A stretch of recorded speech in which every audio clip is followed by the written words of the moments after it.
Ever heard of dowsing? It's a fascinating practice, and there are two key ideas that really stand out. First, you have to ask a carefully stated question. Second, many dowsers believe it's crucial to teach clients how to heal themselves. This got me thinking, isn't it vital to teach people how to broaden their awareness for self-healing? The answer is a huge yes. But let's strip away the mystical language for a moment. What we're really talking about is teaching someone how to regulate their own nervous system and perception. And honestly, that might be the single most valuable skill a person can learn. I'm totally on board with this principle, but with one important clarification. Instead, it's about teaching them how to create the internal conditions where healing naturally happens. That distinction is everything. Why? Because you can't force healing. You can't consciously will your tissues to repair themselves. But what you can do is reduce interference. It's not magic, it's mechanics. When you broaden your awareness, your attention stops fixating on the pain or the problem. This lowers your body's stress response to the fight or flight mode. The protective tension in your muscles softens, your fascia and breath normalize, and your brain starts to update its threat maps.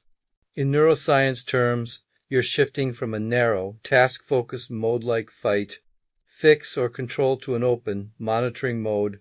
This open state is a parasympathetic or rest and digest state. And that is the only state where deep healing and repair physiology can truly kick in. So teaching awareness isn't some esoteric concept. It's teaching your body how to stop fighting itself long enough to reorganize and heal. This is why just working on someone often leads to temporary results. They can become dependent, they attribute the healing to the practitioner, and they don't develop the internal skills to sustain it. But when you teach awareness, you give them agency. They learn to regulate themselves anytime, anywhere. The healing continues between sessions, and the results become stable and long-lasting. Think about it. A practitioner's fix can be temporary, but the skill of self-regulation is permanent. This is the foundation of the most effective systems, from Zen and yoga to modern somatic therapies. They all eventually teach perceptual skill, not just passive treatment. So how do you actually do this? You could say something like, instead of focusing on your knee, try to feel your whole body all at once. This simple instruction alone often leads to a softening. Spontaneous micro-movements, a feeling of warmth, and a shift in breathing. That's the body's self-repair system kicking into gear. No mysticism required. Now, a gentle but important caution. We have to be careful with the language.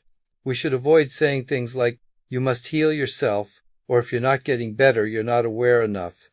This can accidentally create pressure and self-blame, which causes awareness to contract all over again. Instead, the tone should be an invitation. The key is that awareness cannot be forced. It can only be invited.